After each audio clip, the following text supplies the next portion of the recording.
This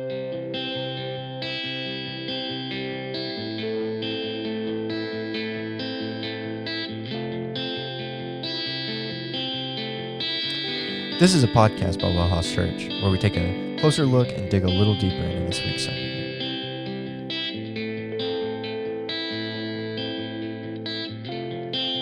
I so badly want to start every episode. I don't know why. Maybe it's the new TikTok culture, but I so badly want to start every episode with "Ayo, what's poppin'?"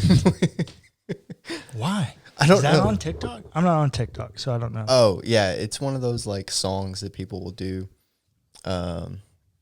It's a rap song, and the first line of the song is "Ayo, what's poppin'? Don't mind me, just watching." Oh, Yeah. okay. I have heard that audio. And so I every time we start an episode, I don't know why, I always want to start with "Ayo, what's poppin'?" That's so funny. Yeah, no, I'm not in the TikTok scene, but that's made its way over to the Instagram Reels. Right, yeah. I don't know why. I just... So if I do that in the future, don't be alarmed. It's a joke. Yeah, it's a joke. Okay, so new series. Yeah. New series. Week 1. What's the name of the series? It's coming. The Coming. Yeah, The Coming. That's awesome. Yeah, so there's a few things. I wanted to do something different for Advent this year. Yeah. Advent's really special. And in the onset of Advent, actually, Advent was originally done around Easter. Right. Because the whole idea was looking at the coming of Christ, Yeah. which we would look at as the second coming, the final coming, the culminating coming. And then somewhere throughout church history, it got moved to Christmas and was joined with the birth of Jesus, the initial coming of the Messiah. Mm-hmm. And in that, we lost the celebration of the final coming with it. Yeah, that's so funny because around the time of Easter, people start doing Lent, right? So I'm so curious at where in church history Lent got implemented and Advent got moved. It wasn't that Lent got implemented. They were running simultaneously. Oh, okay. But because you had Lent and Pentecost like all right there, and then trying to do Advent, they just moved Advent to later. They moved it later, yeah. Oh, well, interesting. And then it got connected with Jesus' birth, right? We actually don't think that Jesus was born in December. Right. In fact, it's highly unlikely because nobody traveled in the winter. Right. So it's probably more likely springtime. Yeah, spring, early summer. Yeah. So realistically, they just moved it for logistical reasons. Right. Well, Advent is still an important time. Oh, it's absolutely important. And that's why I wanted to do something different. And I wanted to focus on, because I think when we think about Advent, a lot of the times we just think about poinsettias and... Yeah, little baby Jesus. Yeah. Which is fine. I'm not knocking that at all. That's definitely an element. But the Gospels are doing something different when they're announcing Jesus is coming. Mm-hmm. They say good news. Right. Right. And that's a political word. It's a word for people to use when a new king is here. And so it can't only be about the little baby, right? It's not to negate that. The Gospels do bring that out. But we have 4 Gospels, Matthew, Mark, Luke, and John. Only 2 of them record the infancy narratives. 2 others don't even do it. Right. John does his own thing, and Mark doesn't talk about it. No. And so I just looked at the Gospels and said, these are each communicating something very different about who Jesus is and what he's accomplishing when he's here. It doesn't make any of them wrong. No. They can all be right and be different. And so I just wanted a series to highlight some of the different things that are being announced with the coming and what that means for living now, expecting the final coming. Right. So In last week's sermon, it was about the genealogy in Matthew, right? Yeah, people get weirded out about, like, I know a ton of preachers are like, I never preach Matthew 1. Well, it's so hard. I think it's easy. Yeah. It's one of my favorite sermons that I do. Yeah. But so for most people, when you're reading the genealogy, it's so-and-so begot so-and-so and so-and-so married so-and-so and they begot so-and-so, right? And it's just like, oh, my Lord, right? It just becomes so, like, just draining kind of to read. It can be kind of boring if you don't know what to look for. It can, yeah. So that's what I would say. It can be. If you approach it as just a list of names, it's pretty boring. Yeah. But if you approach it in two ways, number one, with the idea that it is a list of names, but names embody stories. Right. People embody stories. They have a narrative that comes with their name. It's just the way it works, right? You could do this with anyone. Name a famous person, and there's a narrative that goes with their story. Yeah. Name someone you're close to, and there's a narrative that goes with that story. And so when you look at it, it is a list of names, but it's also a list or a progression of stories that are telling a much larger story. Right. And that's what I think is so beautiful about it, because as we've talked about on many of our podcasts, the ancient world is a highly, highly patriarchal society. Like, women are just devalued at every turn. And yet, in this genealogy, there are 5 women.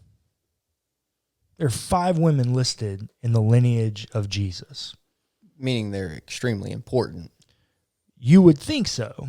No. They're at least important enough that they step out of the author steps out of the comfort zone to write them in. Right. But I think back on it, I'm like, who are some of the, like, big women of faith that we could think about? Oh, I mean, you got Ruth, you got Esther. I don't know. I would throw Rahab in there. You think Rahab is like, she's a matriarch of the faith? I wouldn't call her a matriarch of the faith, but I would say that she's extremely important. Her story is so minuscule in the narrative. Yeah, but I mean, this is a conversation for another time, but yeah, I think she's important. Oh, I'm not negating that she's important. Yeah. But you are on the other side of this. You've also heard me preach this sermon before. I mean, yes, but so she is important, but if you're just looking at the overall narrative, it seems unimportant. Well, how could you not include Eve? Oh, well, yeah. I mean, how could you not include Sarah? Yeah. I mean, there are so many women that are, like, so important to the biblical narrative. Big women that could have been put here. Yeah. That are not. Yeah. And yet, the 5 that are put here, they come with a ton of baggage in their stories. Right.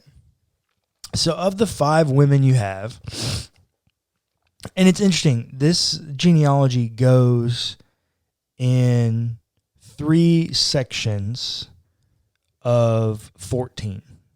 Okay, so I think that's something else here. But it goes from Abraham to David, from David to the exile, and from the exile to Jesus. Okay. Just, you need to know that, because if you were actually going to go line all these names up, there are people missing. There's gaps in the narrative. And it's because they're doing something theological with that grouping of 3, 14, 3, the divine number, right? 7 or 14, a multiple of 7. Like, there's a lot going on there with numerology and structure, but a lot of things that are probably boring to a lot of people. I would think so. So I'm going to ignore them. Yeah. But I just want people to know, like, yes, there is a system. There's a system here, and it's okay that there's gaps in the people. Like, that shouldn't alarm you. It shouldn't throw you off. It's just the way they're doing the narrative.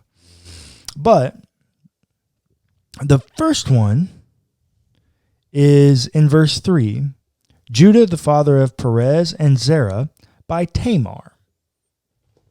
Now, who is Tamar? long story. But as my memory recalls, she was a prostitute, right? No.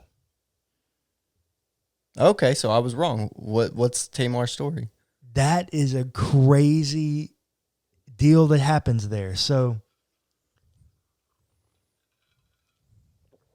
Tamar marries into a family. She marries a brother, a male son. And the story says that God killed him for his wickedness. Yeah. Very weird and obscure passage there. But in Jewish custom, what would have happened so that the name of your brother could carry on through his children, which they didn't have kids yet, you would marry, the next oldest brother would marry his widow, and any children had in his name would be named after the fallen brother, the one that had died. So the story goes on to tell that like this happens, but then we get this weird verse that says, but he let his seed fall on the ground. It's like, so the whole purpose of marrying her is to give her children. Right. And he's literally doing the thing in order to provide her children without actually going all the way through in order to provide her children. Yeah. He's abusing her. Yeah. That's what it is. It's sexual exploitation and abuse. Yeah. Because he controls that piece. Then it says, God was very angered at his wickedness and killed him too. So this weird progression here, we didn't get a narrative about the first brother. Right. Just that God killed him for his wickedness. Now we get a narrative about the second brother and are told that he's killed because of his wickedness. So presumably the fallback is that both were abusing her. Right. Like they were not good to Tamar. So just a messed up family. Very messed up. So daddy, she's a black widow. Right. So he's like, I got one son left. You're not marrying him. You go away. No. When he comes of age, I'll send for you to marry him. Well, she gets word that he's come of age. He never sent for her. So she gets dressed and goes to wait for him. Now, it doesn't tell us how she's dressed, just that she's veiled. And so when Judah, the daddy, sees her, he thinks she's a prostitute and he indulges in her services. And she goes forward with it because like there's a promise there that he does that I don't have time to get into. Like it's a whole thing about she thinks this is a way to get her restored back to what's owed to her. Yeah.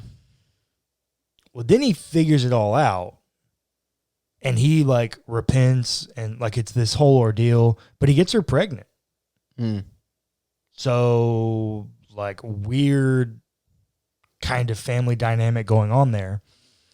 But the whole reason I bring that up is because remember, in the story of Jacob, he wants to marry Rachel. Right. But his daddy, or Rachel's daddy, tricks him into marrying Leah first. Yeah. Right? Do you remember how he tricks him? So he tricked him by saying, like, yeah, you can marry Rachel, blah, blah, blah, blah, blah. But he veiled Leah, right?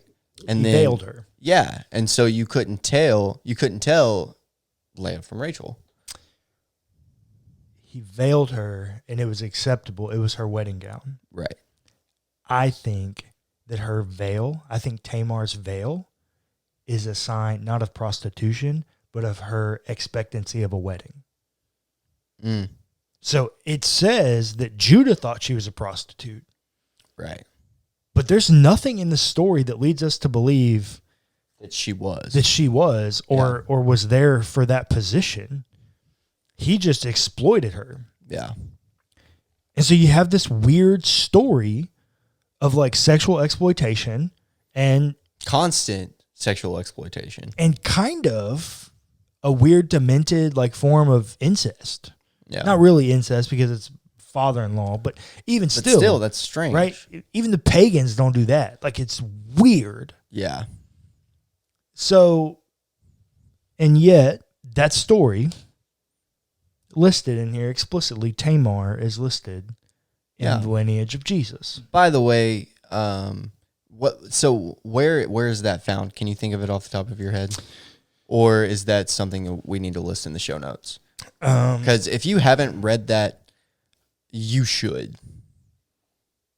Yeah, so it is a cool, not cool. I need to go back and reread it probably 2 or 3 times, but it's crazy. Yeah, it is crazy. It is a very weird story. It's Genesis 38. Genesis 38. I'll also put it in the show notes, but it's Genesis 38. Go read that. That will it's probably like I would say it's as dramatic as like Game of Thrones. It's pretty crazy. It is pretty whack. It's pretty whack.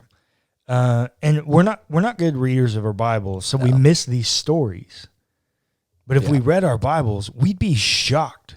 Stephen King can't write this fiction. I mean, this is insane, some of the stories that you'll find in here. Yeah. Because no, it's fair. They're not fiction, they're real stories. Like these are things that happen. Life. And so it's just fascinating that Tamar's listed in there like that. Then as it continues on, we already mentioned it, but in verse 5, we get and Semen, the father of Boaz, by Rahab. Yeah. Interesting. Who's Rahab? Well, Rahab actually is a prostitute. She is a prostitute. Jericho? Yeah, Jericho. Yep. That all of the Israelite men, when they come to the city of Jericho, two spies. If you ask me, I think they're probably partaking in her services. So why do you think that? Well, so first of all, you don't.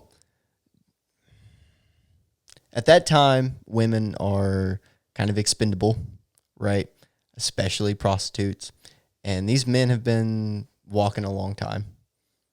And I'm pretty sure that they're there.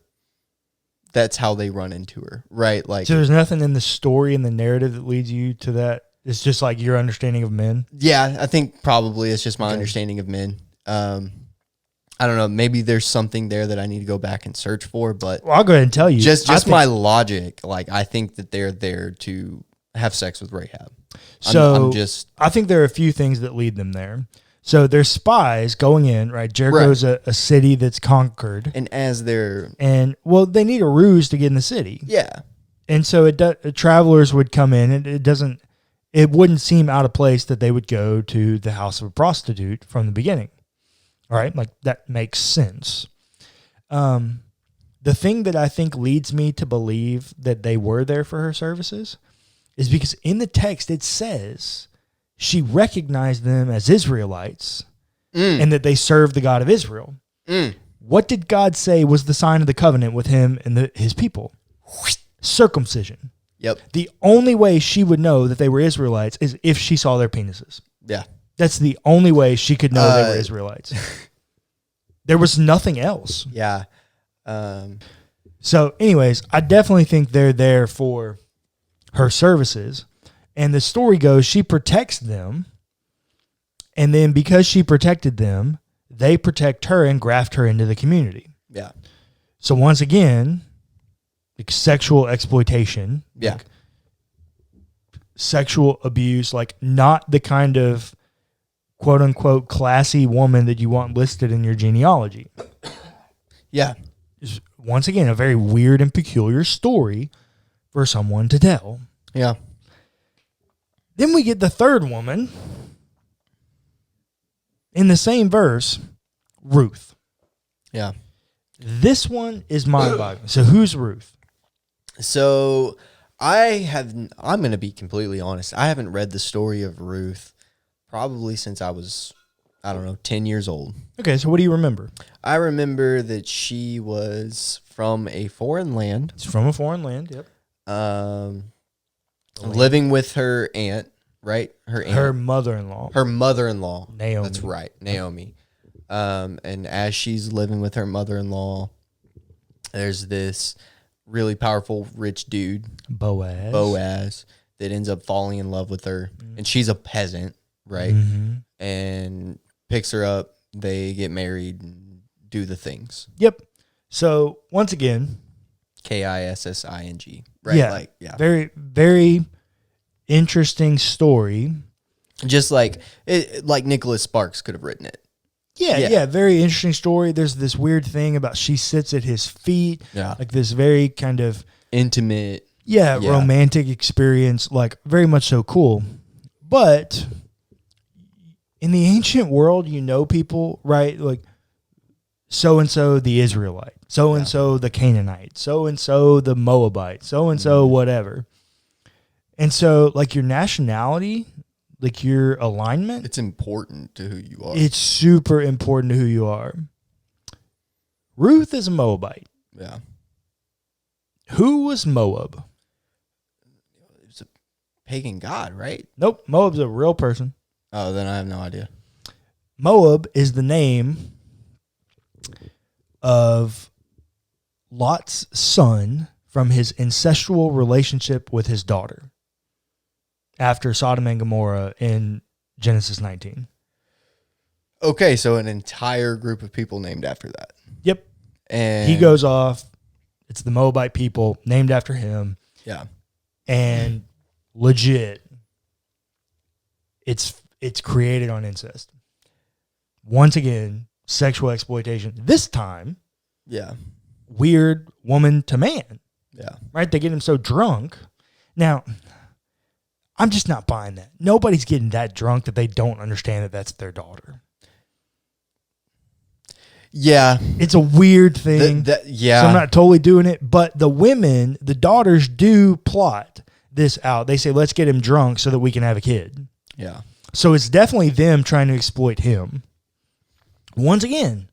And also, sometimes when you are like just drunk, downstairs don't work so well. Oh, right? Yeah, I do. Yeah. So if you're like blackout drunk, yeah, downstairs don't work so well. And I think that the only way that you could be drunk enough to not recognize your daughters is if you are blackout drunk.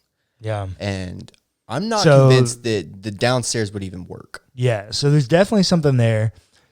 Once again, you got a story of like just weird sexual exploitation. Yeah. In the story of Jesus. Yeah. It's like, oh my gosh, this is fascinating that these are the women that are chosen to be recorded here. Yeah. I mean, so first of all, it kind of says a lot, right? But the two things that really stick out to me that it says that women are definitely equal and deserve the same place as men, right? But the second thing that it says is God does amazing things through deplorable human beings. Yeah. Right? Isn't like those are the two main things that it says to me. I don't know. That's just me though. But well, I think it's leading up to that. We got two more women we got to cover. Oh, well, yeah. But so the next one is Bathsheba. Yeah. But she's not even, the author doesn't even write her name. He doesn't even write her name in the narrative. All he says, this is in the second half of verse 6, and David was the father of Solomon by the wife of Uriah. Yeah. He doesn't even use her name. Number one, probably because that story is polarizing. Oh, yeah. Everybody knows that story. Yeah. But we get it wrong. When we tell the story, once again, we're not good readers of our Bible. So the story says, this is in 2 Samuel. Can't remember. I'll look it up right now. But the story goes that at the time when kings are supposed to be out to war, Yeah. David is at home at the palace. He's not where he's supposed to be. He's not where he's supposed to be.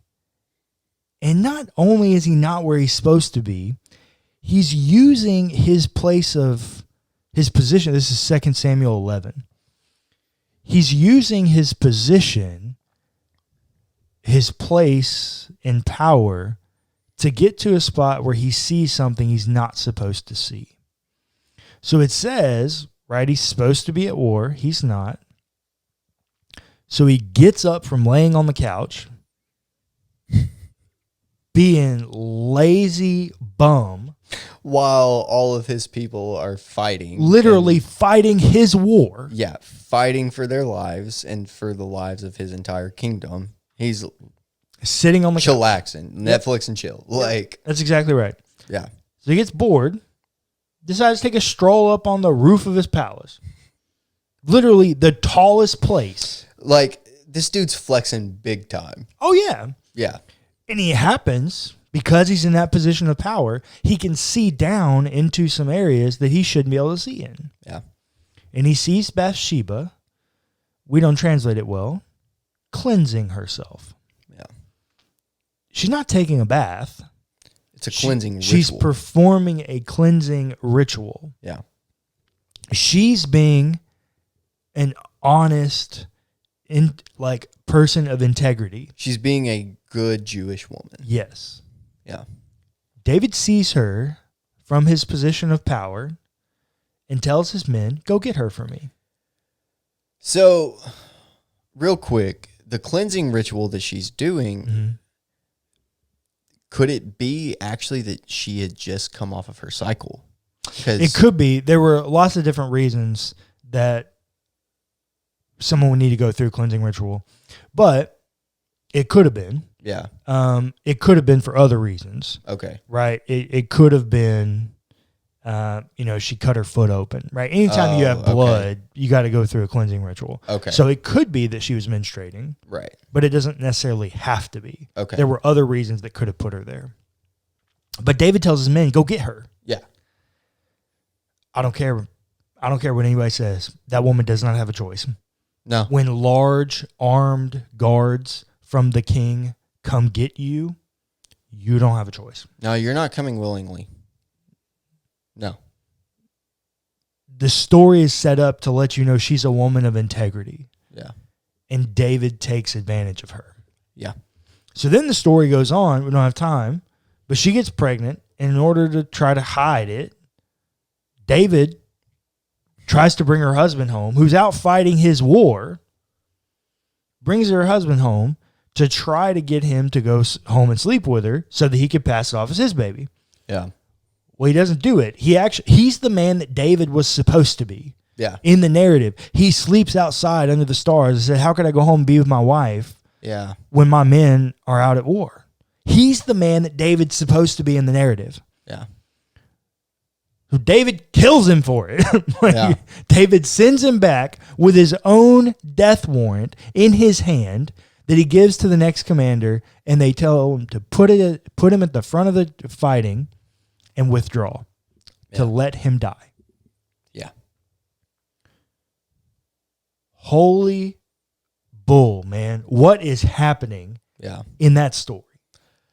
David is an Raping a adulterer, woman. a rapist, and a murderer. Yeah. And that's the story that we get recorded here explicitly. Yeah, it's so funny because I don't know, what was it? Probably a month ago now, you and I were debating what was the craziest story in the Old Testament. We were debating between this one and Tamar's story. Those are two of them, man. Like they're crazy, and these women have been like just destroyed, straight Destroyed. Yeah. And it's no wonder that when we get to Mary, Oh, well, that's a whole nother story, but never mind. we get to Mary. So Mary's engaged to Joseph, probably about 13 years old. Shows up on the scene and says, I'm pregnant, but I didn't have sex. Yeah. Who's believing that? Nobody. Nobody's believing that. Nobody. I mean, think about it, listener. Like, so if you're a dad, first of all, your daughter comes to you and says, hey, Dad, I'm pregnant, but I didn't have sex. You're going to call BS, right? You're going to say, nope, didn't happen. And then you're going to tell me some weird narrative about you're conceived of the Holy Spirit? I ain't buying it. Yeah. I'm not buying it. Yeah. And so Mary, she's teenage mom. Yeah. She's teen, out of wedlock, pregnant. Yeah. Society would say she's deplorable. Yeah. As they would with all 5 of these women. And so what's being communicated here from the author of the genealogy of Matthew? That, first of all, women are important. I do. Well, I mean, we kind of went through that, but like, I think that he's definitely giving way for you to think about women in a new light. Yeah. And saying that there's a new role, a new place for women in the new kingdom. But I also think he's very slickly saying Jesus comes from brokenness for brokenness. Oh. Jesus has the same story in his history that you're living now or that you have. Yeah. And there's redemption for that. There's grace for that. There's restoration available in spite of that. Wow. If a king came from clean white lineage, how can he actually go to the broken if he doesn't really know broken? This is telling us quite clearly that Jesus knows and understands brokenness.